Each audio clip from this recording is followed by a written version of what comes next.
Sir, how do you know that the person you are with is the right person for you? How to overcome laziness and stop procrastinating. Despite being surrounded by so many people, we still lack that feeling of belonging to somebody. How do you recommend today's youth to be focusing on building true passion?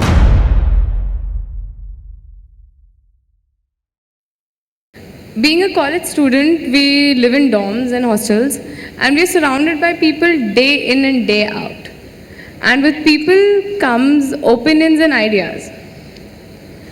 So for instance, let's say I got up in the morning and I got ready for class and I'm about to leave, and one of my friends joins me and she casually comments that your hair doesn't look very good today, like what's wrong with it?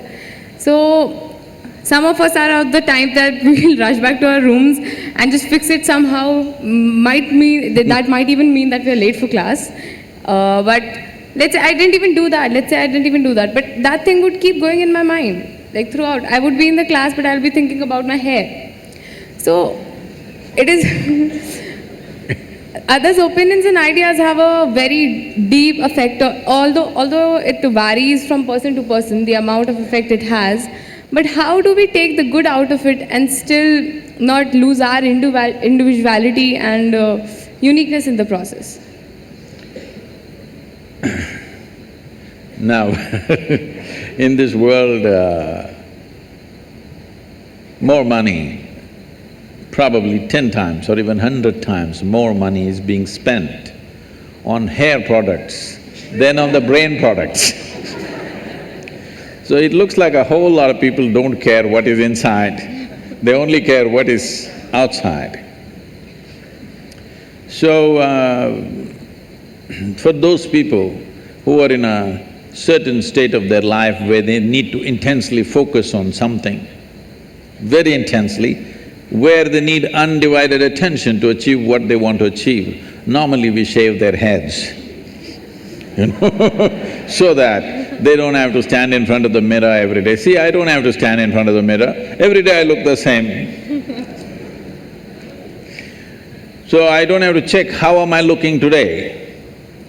So when you're focused on something else, certain things get less significance. How we look, is it important? Yes, it is. To some extent, it is important in our lives. But right now, you're not going to walk the ramp, you're going to the class, okay? So all you have to do is bundle up your hair, tie it up on top of your head so that they can't see your hair, they can just see the knot and they can see the size of your head, that's a good thing. It is not that one should not be concerned about their appearance, of course it matters, but where does it matter, where does it not matter is something we have to decide. If it matters too much everywhere, I've seen people about 27 times in a minute,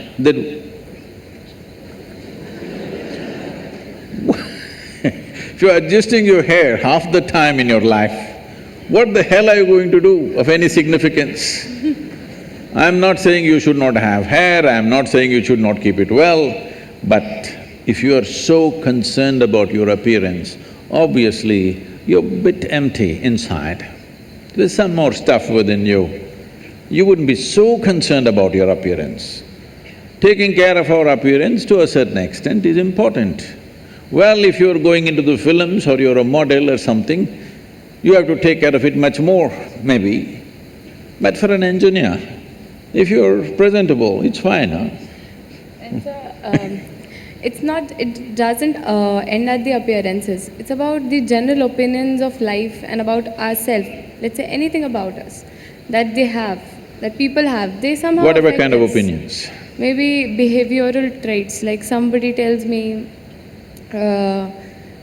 you speak very loudly, maybe. You speak very loudly all the time, why do you do that?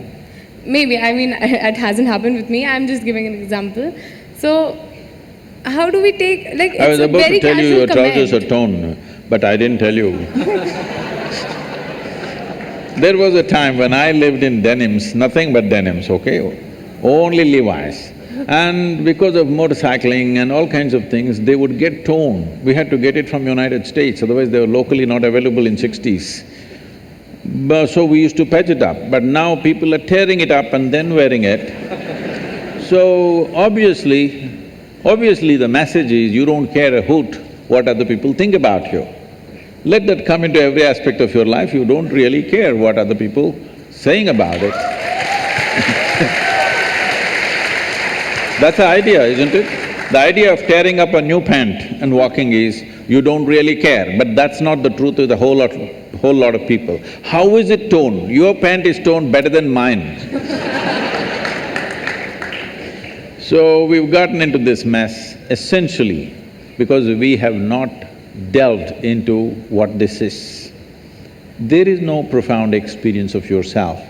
Who you are is a bundle of opinions that other people have given. If 10 people say you're good, you will become very good. It's like this. You went outside, somebody told you, oh, you are the most wonderful person on this planet. Then you are floating on cloud number what? 9. Only 9, huh? In Tamil Nadu, we do 11. So you're floating on cloud number whatever, and you came home, they told you who you really are, and suddenly it'll crash the cloud. Floating on a cloud is not a wise thing, you're bound to crash, isn't it? Hello? Floating on a cloud is not a safe thing to do, you are bound to crash.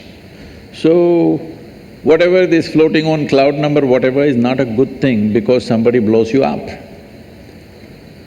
I must tell you this. If you have to settle this within yourself, one important thing is, this happened to me in a certain way. My daughter started traveling with me when she was 3.5 months old alone. So I'm driving my little Maruti all over the country, this is the time when I'm building Isha Foundation, and my right leg is always heavy. So I keep one hand on this little baby and drive full on the highways going from town to town, various programs and stuff. So she grew up in many people's homes, every week she's a new home. I made one rule to all of them, never teach the girl anything. You're not going to teach her ABC, you're not going to teach her 1, 2, 3, you're not going to teach her Mary had a little lamb, because I don't care whether Mary had a lamb or not. Nobody teach her anything. So, because nobody is teaching her anything, she's all eyes and ears.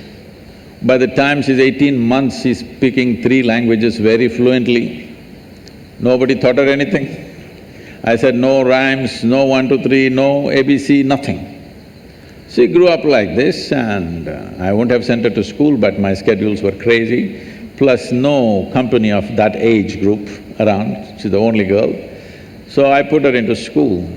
When she was around 12, one day she came home little disturbed because of what happened at the school. And she said, you're teaching so many things to everybody, you're not teaching me anything. I said, well, I am not known to do these things unsolicited. Now that you've come, we could try something. I said, see, this is all you need to know. You never look down on anybody, nor do you ever look up at anybody. Then she looked at me like this, what about you, kind of thing. I said, see, if you look up to me, you will miss me completely.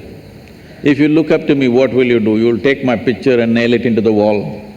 You will miss who I am. The value of who I am will be completely missed if you look up to me. You have to just look at me for what I am, for everything that I do, not look up to me. If you look up to me, you know, nailing is all that'll happen.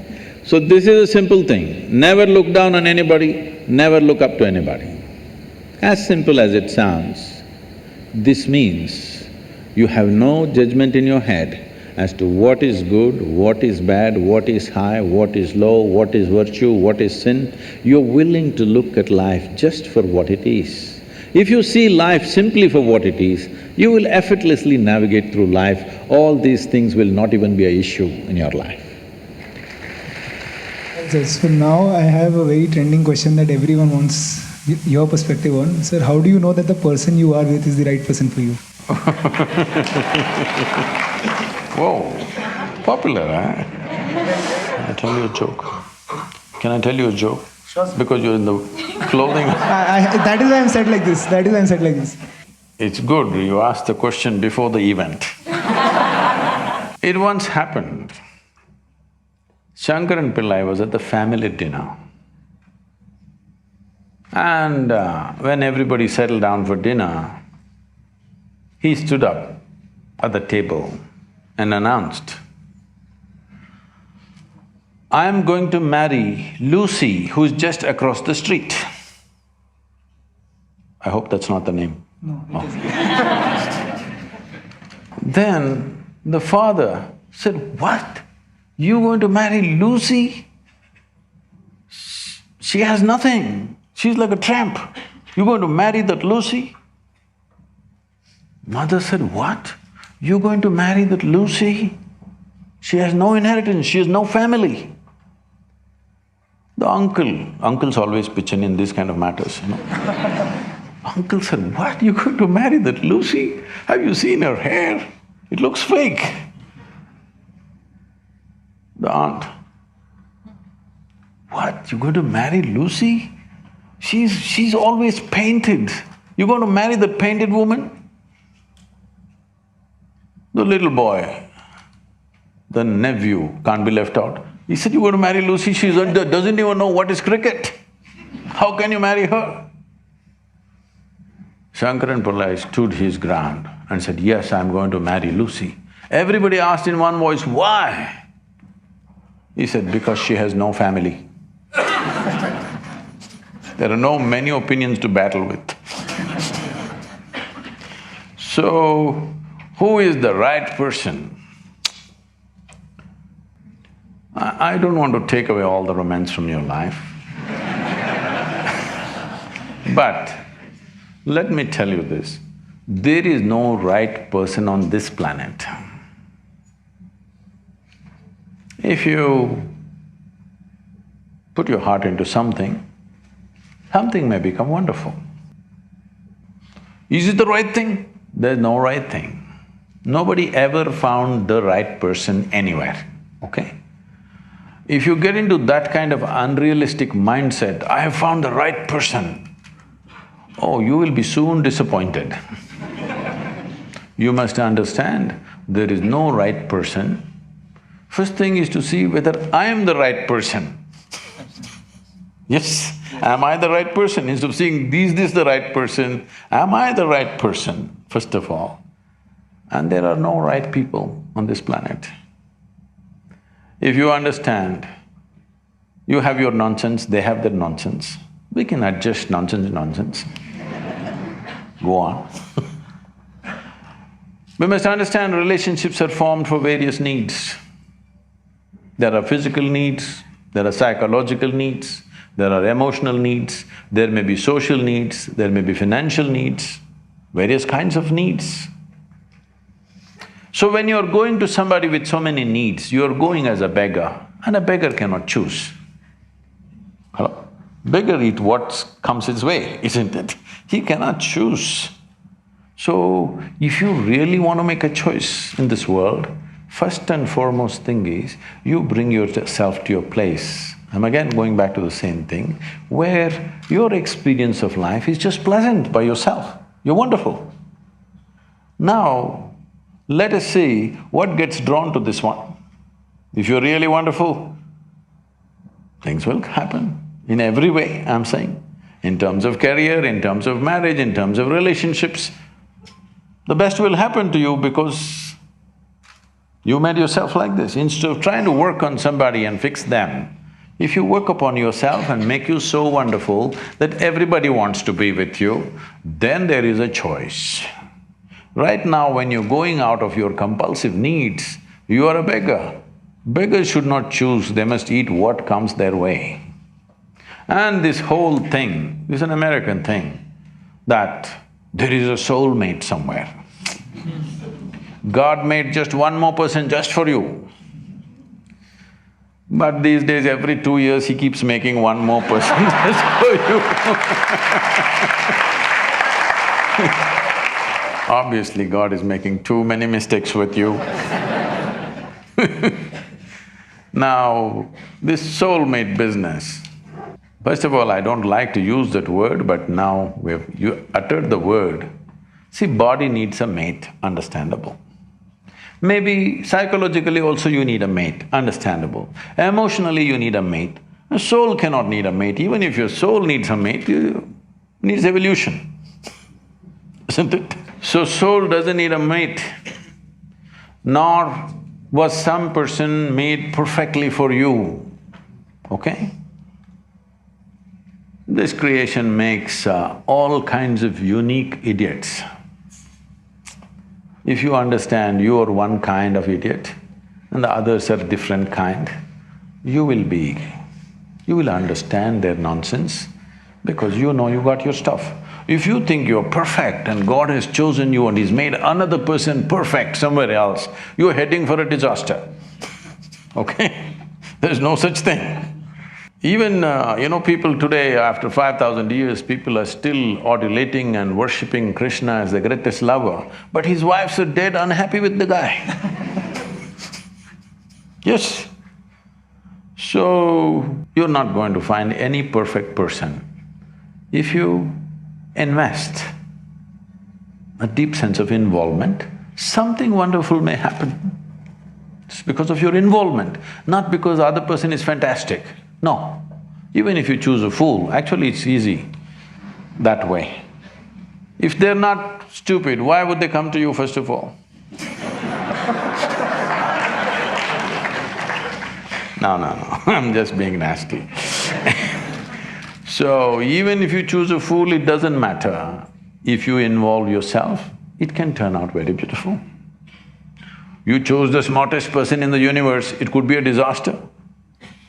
So, do not think in terms of, whatever this made for each other nonsense. No. You choose the opposite, actually. The genders are opposites. You choose the opposite because you don't want them exactly like you want them some other way. The reason why a boy is attracted to a girl and a girl to a boy is because they're different. But after some time, after a little bit of time, you slowly start expecting they're just like you. This is a serious mistake. Because if one more person becomes just like you won't be able to bear with them for 2 days. Hello? Please tell me. If there's one more person just like you at home, could you live there? You're glad they're different. It's wonderful, nobody is like you, isn't it? Nobody is like you on this planet. Try and see. Nobody is like you, and that's good. Don't look for sameness, not necessary. It's a difference which makes the… Because of the difference you tango, not otherwise. Namaskaram, Sadhguru. I want to know that when a student steps into college, all of a sudden he or she gets access to a huge amount of pornographic material which so far was off limits for him or her. And in the process, he or she enjoys that, and as we said, he or she experiences heaven on earth. But, and we even have nicknames for those people who overdo it. They masturbate. We overdo it sometimes. So how do we know how much of that is good or bad? And so can we have the truth about masturbation? Oh, looks like a popular question, eh?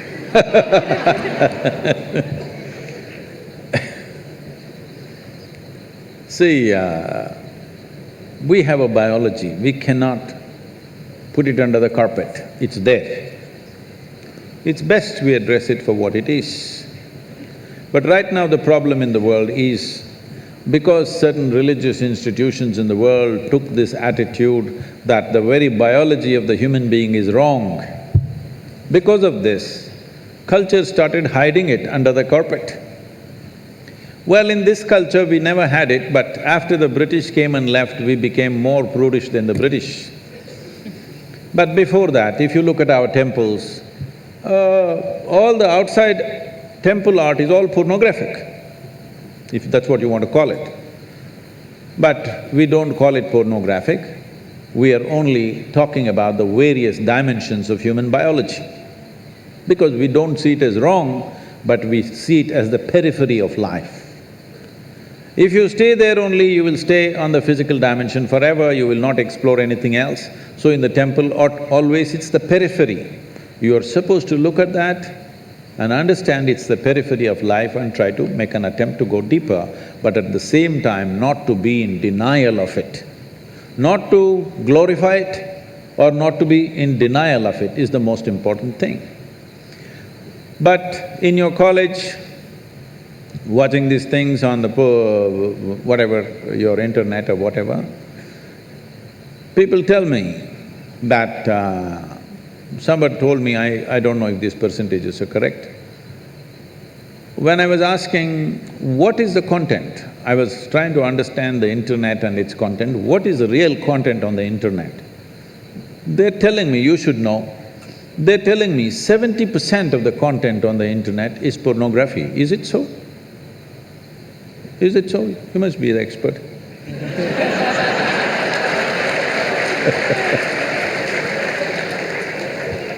Is somebody doing PhD on it?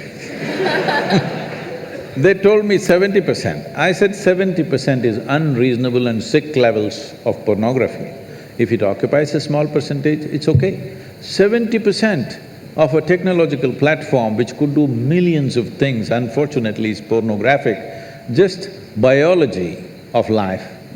It's very unfortunate because once you come as a human being, your biology is not the front end of your life. It is one part of your life. This cerebral capability came so that your intelligence becomes the front end of your life, and if you become conscious, your consciousness becomes the front end of your life. Biology is the front end of a bull. It's okay for him, that's all he knows. But biology should not be the front end of a human life. It is part of our life. We are not denying it. So, at a certain stage in your life, it's like this. A 95-year-old man went for a medical checkup with his doctor. The doctor did a thorough checkup and said, "Hey, old boy, you're doing great for 95, no problem with you." Then the old man asked, "Doctor, but what about my sex life?" Then the doctor looked at him and asked, "Thinking about it or talking about it?"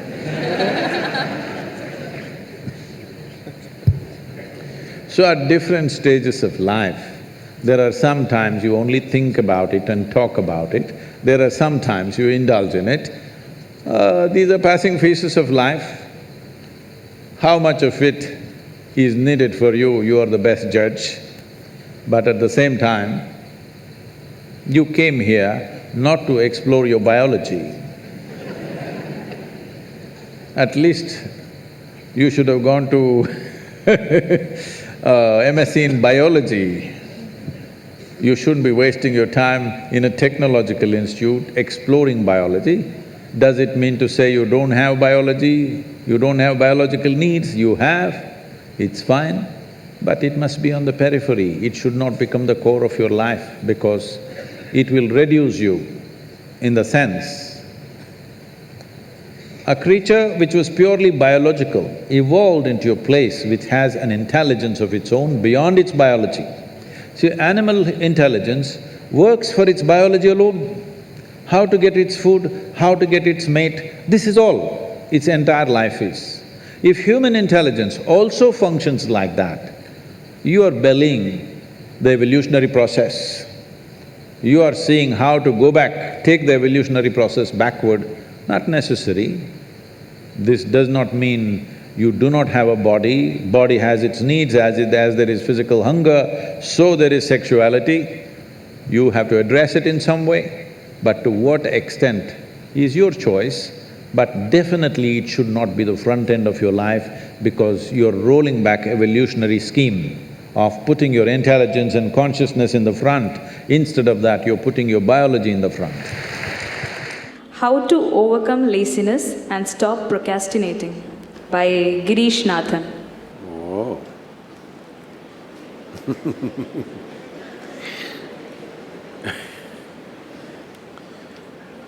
See, if you're postponing something,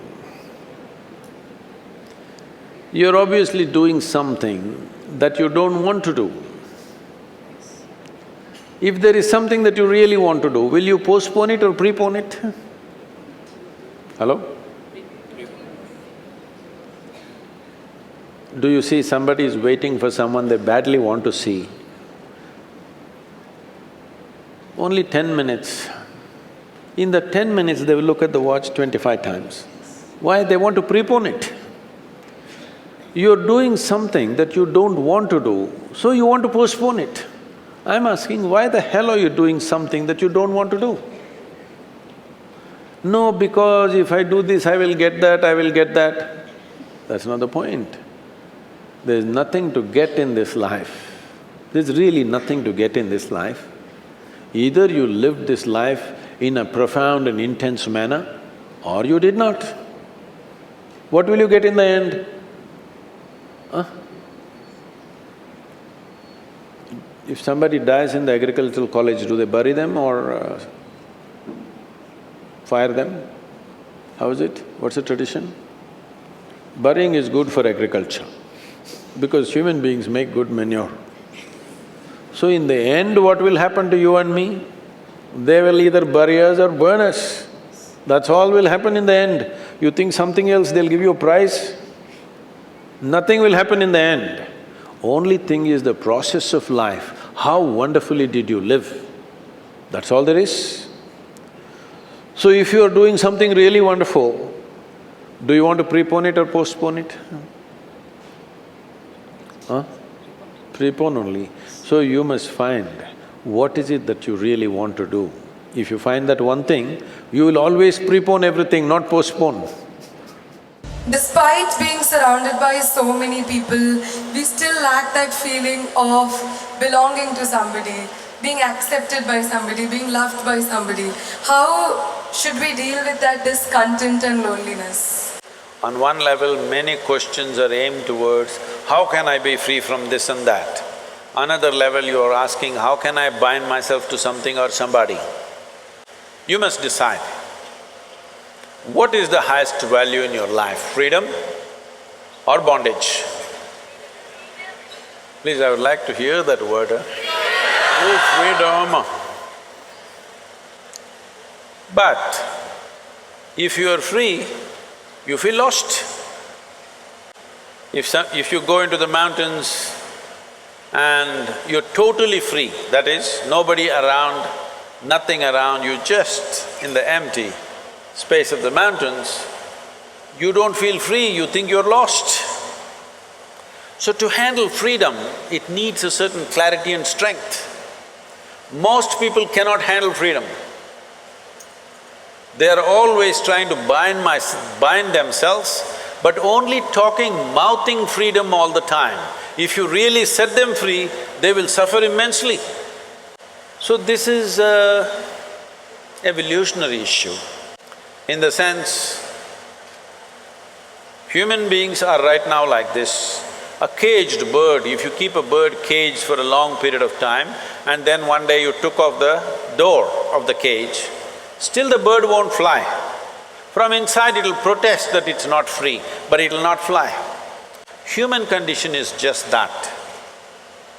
For all other creatures, nature has drawn two lines within which they have to live and die, and that's what they do. But only for human beings, there's only bottom line, there's no top line, and that's what they're suffering. If their life was also fixed like every other creature's life, they wouldn't be stressed, they wouldn't be anxious, they wouldn't be struggling how to handle their own intelligence. And that is what you're seeking unknowingly. You may seek it in the form of relationships, you may seek it in the form of profession, you may seek it in the form of nationality, ethnicity, community, God, heaven, hell. All you're trying to do is draw an artificial line which does not exist. Because freedom needs courage. Freedom needs a certain madness. If you're very sane, you cannot be free because you will go between the two lines of logic. To be free, it takes a lot of strength. That if you… First of all, what needs to happen if you want to be free is do you understand that all human experience has a chemical basis to it? Hello? What you call as joy is one kind of chemistry, misery is another kind of chemistry, stress is one kind of chemistry, anxiety another kind of chemistry, agony one kind of chemistry, ecstasy another kind of chemistry. At least ecstasy, you know it's another kind of chemistry. I hear. So, your experience of life has a chemical basis to it. This is the most superficial way of looking at it. There are other dimensions to it, but for your understanding. Or in other words, what you call as myself right now, you're a chemical soup. The question is only, are you a great soup or a lousy soup? Yes or no? Right now, if you have a chemistry of blissfulness, if you close your eyes, it's fantastic, if you open your eyes, it's fantastic, if somebody is here, it's fantastic, nobody is here, it's very fantastic. Yes or no? But you have a lousy chemistry. If you look at them, if they smile at you, it's nice, not fantastic. If they look at you like this, suddenly it's a problem. If these people are happening just the way you want, your chemistry is reasonably balanced. If they do something that you don't like, boom, it goes somewhere else. So essentially, you have not looked at this mechanism, what is the basis of this, how it functions, how I can make it function at its highest level. Right now, let's say you really blissed out like me. Do you care who is around, who is not around? If they're around, it's fantastic. They're gone, fantastic. Because your experience of life is no more determined by what you have and what you don't have, whether it's people or things or food or this or that, it is not determined by that. Once your way of being is not determined by anything outside of you, then there is no such thing as loneliness. But you will enjoy your aloneness because whether you like it or you don't like it, at this young age, it's a little difficult to understand this, whether you like it or you don't like it, within this body you're always alone, isn't it? Whether you do interaction or intercourse or whatever, still you're alone in this body, yes or no? Hello? If you don't learn how to handle this aloneness, you have not learned anything about life. This is the most beautiful thing.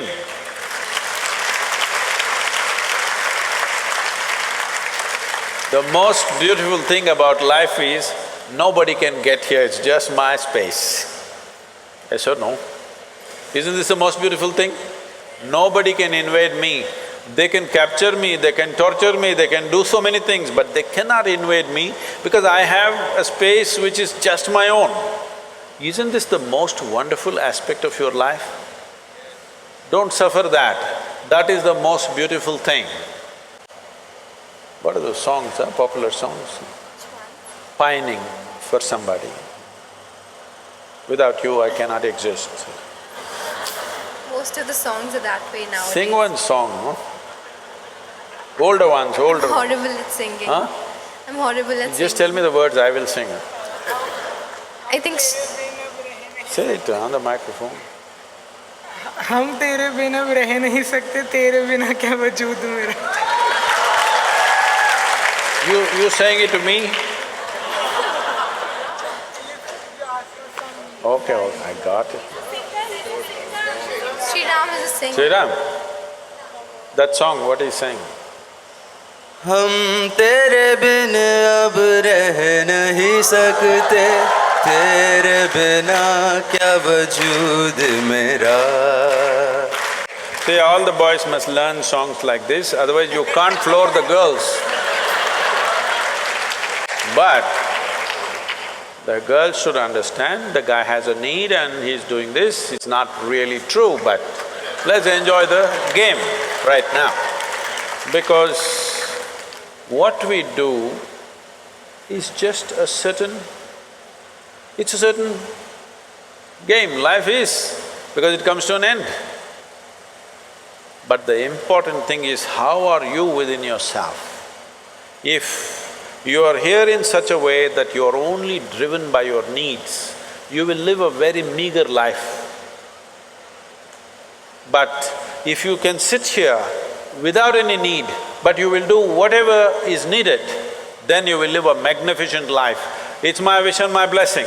Every one of you must have a fantastic life. Make it happen for yourself. So one Pradeep asks, we are often reprimanded for using swear words. It is nowadays used as colloquial slang. What is the big deal with using slang words when I casually use it without intent? See, this happened. A nice Catholic girl got married and went. After 3 days, she called her mother and said, "Mama, I can't be here with this guy. All the time he's using 4-letter words." Then the mother asked, "What kind of 4-letter words is he using?" She said, "He's talking about cook, clean, wash, iron."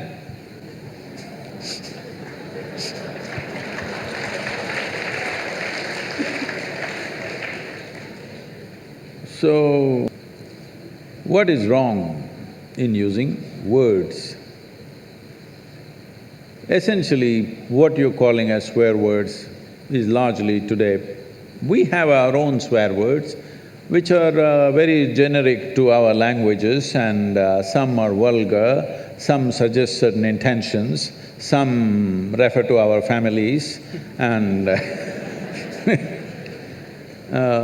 and some are just simply poking fun at each other kind. But largely your swear words in English language that you use today are essentially picked up from America. It's either toilet or bedroom, okay? I must tell you this. This is way back, many years ago. A guest came from Australia. I'm talking about nearly 40 years ago. A guest came from Australia, and I'm supposed to take this person around in Mysore. You know, Mysore is a touristy place. You're from Bangalore, huh? It's a touristy place, there are many places to see, so I'm taking this person on my motorcycle. If I ride hard, I hear in my ears, shit. Then I think, what? If I brake, shit. They see something beautiful, shit. If the food is very spicy, oh shit. I was thinking, why this person whole day chanting shit like mantra?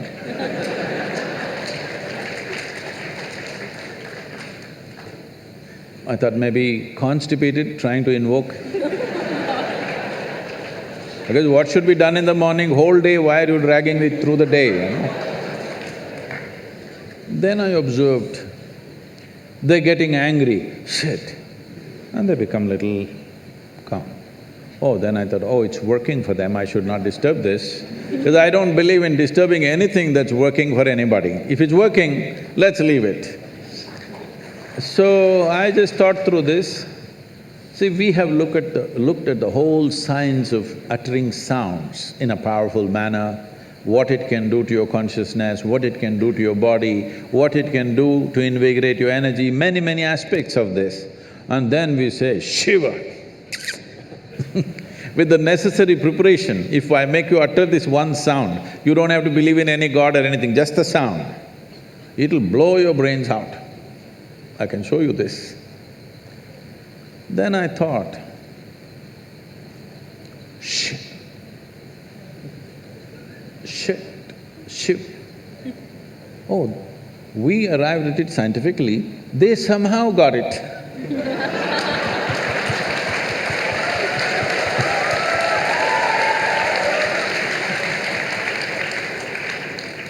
Even in Shiva, it is only Shi which is the powerful part, Va is a dampener, so that people don't blow up too much. It's like to balance. Instead of Va, they put T. I thought it's okay, it's working, so why? Because usually when they keep saying too often, the T doesn't come, they say shh. So even me, when I say Shiva, the word doesn't really come out, it's just shh. So I thought it's okay, what does it matter? Then immediately some people got this thing, Sadhguru, you are saying Shiva and shit are same? Highest and the lowest? I said, see, this high and low is all your business. But as far as your mind is concerned, in case your vocabulary is stored in an alphabetical order, Shiva and shit are close together. You cannot store Shiva here and shit here. You don't have such a capability. I don't know how it is stored in your mind. Suppose it's alphabetical, they are right next to each other, so you can't separate them. So the question is not about what is good, what is bad, what is right, what is wrong. The question is, will it work everywhere? If you keep shitting all over the place, is it going to work for you? That's a question. So it's all right among young people, you're saying shit everywhere, but now it's come to in United States, it's come. Even the top administrators are uttering these words just like that. In the international community, when they utter such words, it's finished in many ways, okay? Not because of anything else, simply because people are… if you watch some of these American movies and stuff and stand-up comedians, they are making the whole sentence with one word. Yes? Whole sentence is just one word repeated in many different ways and they're elogizing that. I'm saying to develop or to evolve a complex language, it took such a long time, it's taken thousands of years for human mind. One of the most complicated things that we have come up with as a civilizations in the world is language. Language is not a small thing. That way in India, we have 1300 languages. How much genius must have been there that right here you speaking Marathi, somebody speaking Telugu, somebody speaking Kannada, somebody speaking Konkani, and for thousands of years, though you lived side by side, you maintained your literature, they maintained theirs, like this they managed. This takes a certain level of genius to develop the language. Now, a language which had hundreds and thousands of words, you want to reduce everything to one word and you think it's a forward step, I'm sorry. Sadhguru, how do you suggest that we appropriately question authority without being disrespectful towards them? Because from our very childhood, we've been taught to obey our elders because they know better and…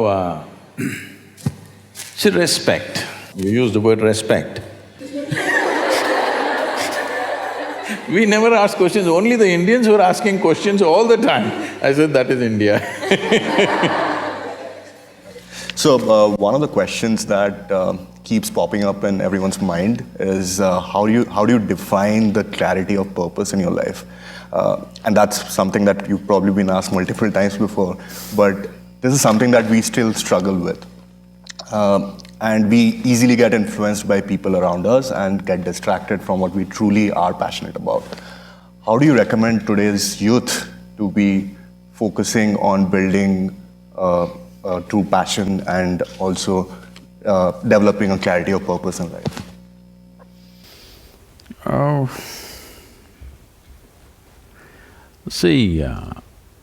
This idea that a human being has a purpose to his existence is a very tyrannical idea. The moment you have a strong sense of purpose, you are a natural tyrant. The question is only question of competence. There are lots of tyrants all over the place. There are lots of Mussolinis and Adolf Hitlers all over the place. Fortunately, they're impotent and incapable. Yes, there are lots of them. Don't think only one was born. There are lots of them. Fortunately, nobody has the capacity or the competence that those tyrants had. Otherwise, there are a whole lot of people with same intention of wanting you to be something other than who you are right now. So if I have a purpose to life, if it gets organized, it becomes a mission. Who the hell are you to have your own mission? You're here, you're just a pop-up on this planet, all right? You pop up and you pop out. Here, instead of doing what is needed most right now, for maximum number of people. You have your own purpose, maybe God-given purpose. Whenever people say they have a God-given purpose, they have done the most terrible things on the planet. Now you don't like it, it's okay, but have they not? Whenever people said, God spoke to me, terrible things are coming. You can be sure about it. You heard these statements because you are trying to endorse your nonsense with some other authority from elsewhere. Why do you need a purpose? Life is a phenomena beyond your understanding. You're here to experience it and enhance it for yourself and everything else around you. That's about it. What is there for you to have a purpose of your own when you've not even figured out where it begins, where it ends? When you have not even figured out where this cosmos begins, where it ends, where you come from and where the hell you will go, how come you have a purpose of your own? You don't need a purpose, you just need sense. You need sense and sensitivity. And sensitivity will naturally come if you look at life as a more inclusive process. Right now, some studies in the last 2 days creating a flutter, I've been talking about it for last 25 years. Some studies say that in the next 5 years, the insect population is going to go down so dramatically that all agriculture on the planet could be seriously hit and food could become a great crisis. I've been talking about this continuously for last 25 years. People think worms and insects are no good. But I'm telling you once again, if all the worms die right now, in the next 14 to 18 months, there will not be a single life on this planet, including you and me. If all the insects die, within the next 2.5 to 4 years, not a single piece of life will exist on this planet. But if you and me die, planet will flourish. Yes, this is the fact of our existence or no? Hello? Whatever nonsense we think about ourselves, without human race, this planet will do great. But without worms, insects, microbes and various other creatures, this planet cannot exist as a life. So, our idea, the most destructive idea that's been put into human minds in the name of religion, philosophy and nonsense is that creation is human-centric. Creation is not human-centric. You are just a speck in this creation, you're really nothing. As I said, you're like, on your computer screen there are pop-ups. You pop up and you pop out. You think so much about yourself, but actually before you and me came here, countless number of people who all thought they are great people came and went. Where are they now? All topsoil. Yes or no? Worms are feasting on them, all right? But human beings, this is all it is. In this vast cosmos, this entire solar system is a tiny speck. In that tiny speck, this planet Earth is a micro speck. In that micro speck, Detroit city is a super micro speck. In that you're a big man. This is a serious problem. This is all because of our learning. Do you understand? This is because of our learning, because we've lost our sense of perception. We're not seeing things as they are. We're making up things in our mind in the name of education. It's time we come to reality. Once machine learning comes, your nonsensical learning will not mean a damn thing. Just because you read a book, you're acting superior. No, a 5-year-old kid will turn on his machine and tell you, here. It's a great time.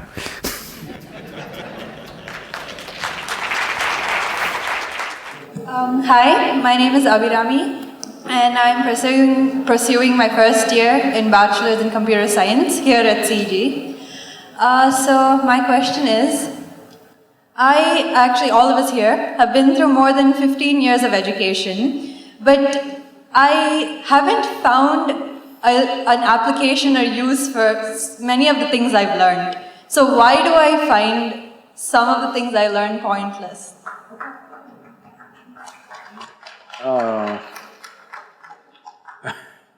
No, that should not be happening in an engineering college. I can understand that in a high school. Most of them are pointless. But in a technical school, that shouldn't be happening. But The important thing is our education system. I wouldn't say that so much about the technical schools like this, but largely our education system was created just to provide clerks for Her Majesty's service. There was no imagination behind it. Obedience was the most important aspect of our education system. This is why you have to just mug up a whole textbook and puke it there, and that's what's supposed to be excellence in education. I wouldn't say that about technical education, I think it's different. So, right now, we wrote a policy on textiles in India, we wrote a policy on the rivers and agriculture. Right now, we are busy writing a policy on education. Of my constant push, recently government announced that in future, in the schools, only 50% of the time in school should be focused towards academics, rest should be focused towards sport, art, music, craft and variety of things. If you do not know this, this was announced just about a month ago. But announcement is fine, but the schools are not equipped to shift. Our schools are made like this. There is a whole lot of… I always said, as much as math and science, there must be that much of music, art, variety of other things. Our schools are managed like this, but that's a small number. Right now, we have convinced the government and government has announced, central government has announced this. But to implement it on the ground, it's still far away because it needs infrastructure, it needs human infrastructure, it needs physical infrastructure, training and various things which are yet to happen in this country, it'll take time. But at least that intention has come, and we are seeing how schools, academic part of the school for a whole lot of children should not be more than 3 to 4 hours a day max. 3.5 hours is all I'm thinking about. Rest of the time, they must learn other things. Right now, we have created a nation where if a farmer's son goes to the farm with his father, father can be arrested for child labor. Yes, really. If you take your child to the farm and both of you are working on the land, people can come and arrest you because you're doing child labor. There is something very dangerous growing in the country. We've looked at this, we've kind of asked so many people. Today, if you ask the farmers in the land, are there people who your parents are from the farming community? Are there children? Only 1 or 2. If you ask any farmer in the country, how many of you want your children to go into farming? It's just 2 to 4%. So in another 25 years, when this generation passes, who is going to grow food in this country? I want to know. You may have technical knowledge, you may do an MBA, you may have various things. Do one thing, go on the land and take out one crop, let me see. It's too complex. We think farming is for the illiterate. It is not so. It is a very complex, meticulous operation. Just because he doesn't have formal education, it doesn't mean that he has no brains, it doesn't mean he doesn't know something, he knows something very vital because of which all of us are eating right now. Yes? Our stomachs are full. But this nation has the danger, of not being able to grow its own food in the next 25 years. So, we are looking at how only a certain number of children need to go into academic education. Others need to learn other skills and variety of other things to do in the country. For their own well-being, not everybody's brains are made for academics, they simply suffer their academic life, a whole lot of them. Some of them have great joy in academics, a whole lot of them suffer their academic thing and the examinations and studying. How people are suffering, I'm seeing. These people should not be doing academics, they should be learning some other skills where their aptitude is. There is nobody to identify what is your aptitude, what is it that you could do well with joy. This needs to happen at an early time. Between the ages of 10 and 15, we must have a process in the education system where people can choose. And above all, it should be made… right now the problem, one reason why everybody wants to go to medicine or engineering is because there is a social prestige nonsense. An electrician or a carpenter must have the same prestige that a doctor or an engineer has. Only then education will get leveled out. Above all, a farmer must have a higher place in this society than any of us. He's feeding us. I don't have a steady mind and I can't focus at one thing, even if I try a lot. Even mobile is a very big distraction apparently. So how do I focus on one thing at a time?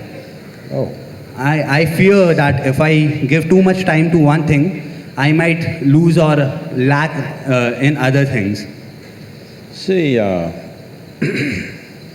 see, the nature of human intelligence is such that it can do many things at the same time as a process. When I say intelligence, most people are misunderstanding intelligence as intellect. Intellect is your thought process. Thought is just one dimension of your intelligence. Thought is only happening because of the data that you have gathered in your mind. You cannot think about anything for which you have no data, isn't it so? Isn't it so? Isn't it so? So, human intelligence is made like this. In the yogic way of looking at life, we look at human intelligence as 16 parts. Out of these 16 parts, we can, for the sake of understanding, we can see it as 4 segments. These 4 segments are buddhi, ahankara, manas and chitta. Buddhi means the intellect. Intellect, when it comes to your intellect, would you like a sharp intellect or a dull intellect? You must choose, I'm going to bless you right now. Sharp intellect. So obviously, intellect is a cutting instrument. It's like a knife, it's a scalpel. It's good for cutting. If you want to dissect something, you need a good sharp intellect. But suppose you want to sew something, all you have is a knife. If you sew with a knife, you know what'll happen?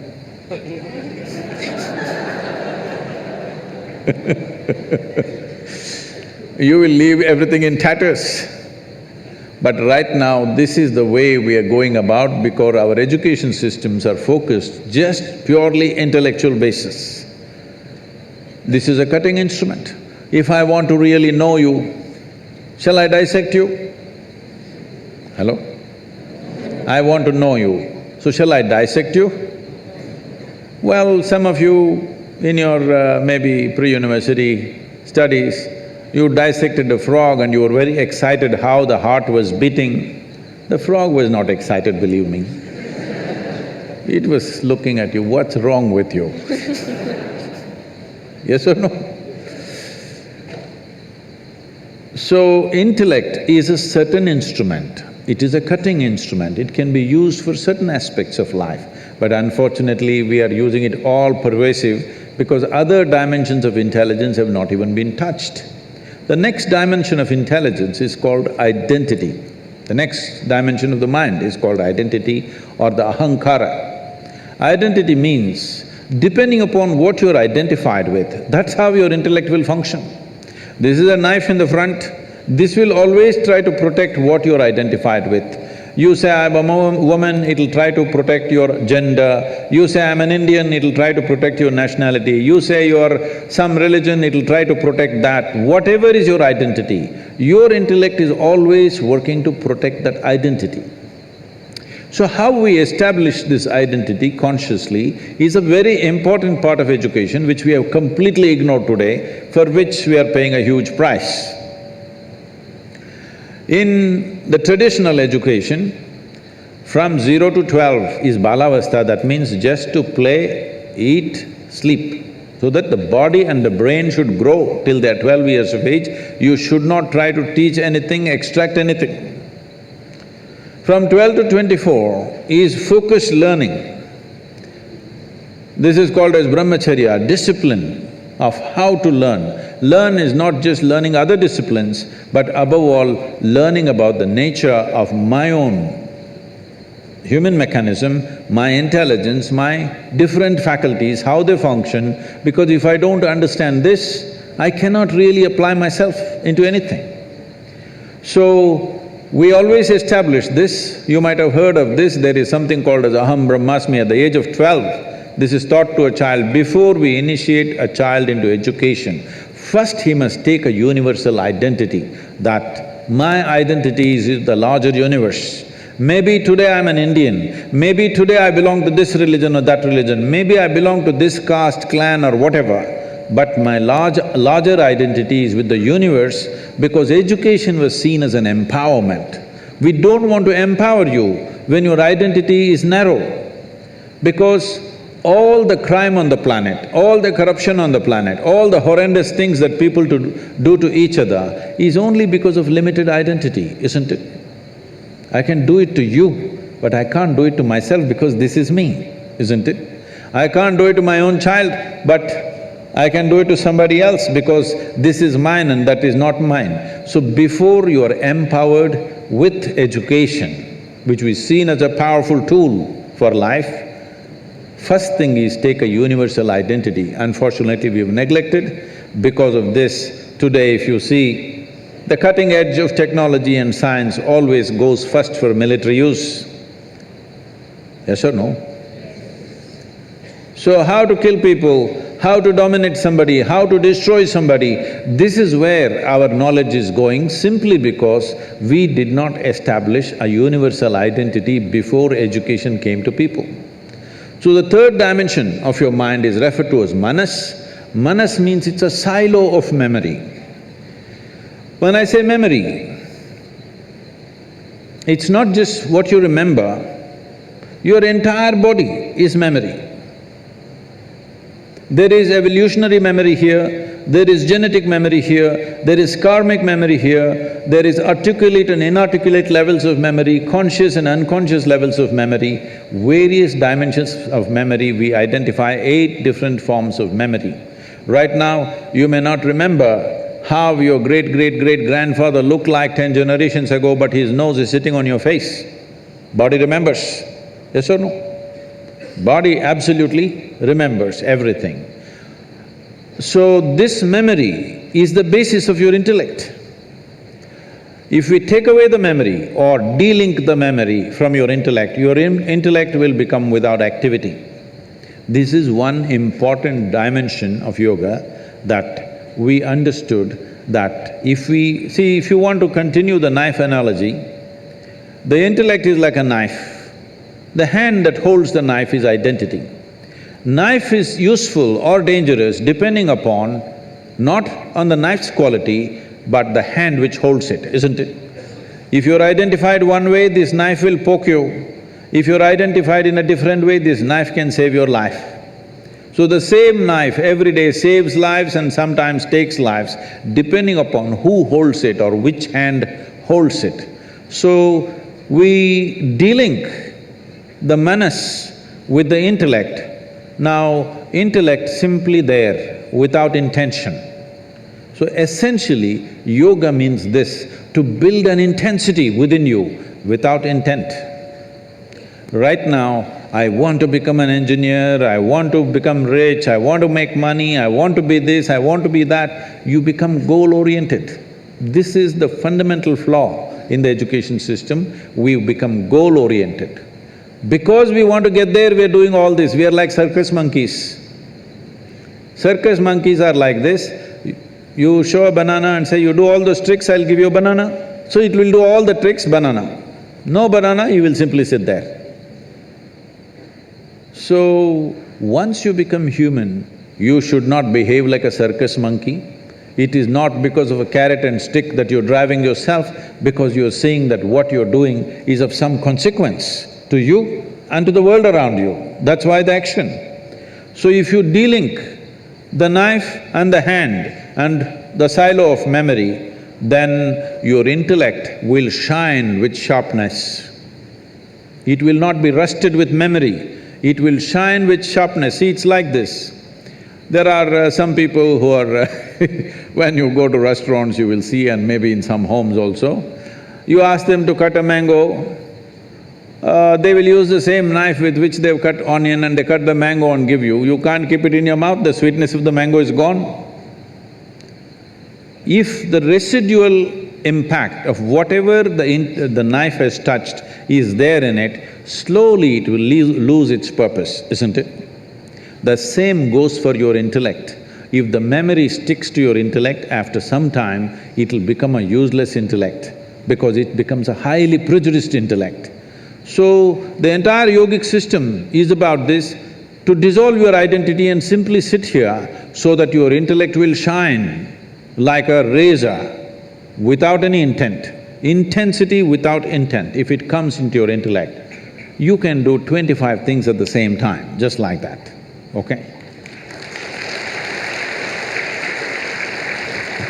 People keep asking me, Sadhguru, you have been busy the whole 6 months, not a day's break, then how did you write this poem? How did you think about this? How did you come up this plan? How did you design this one and that one? I have 12, 14 tracks running all the time, I just initiate and leave, they will run by themselves. See, when a computer is able to process something, if you feed and leave, it processes, isn't it? Isn't this a better computer than anything that you have ever used? Hello? Only problem is you did not read the user's manual for this one. You must read the user's manual. So just listening to videos is no good. We can teach you a simple practice. You start the practice of delinking the intellect from the memory at least for a few minutes a day, you will see your intellect becomes super competent.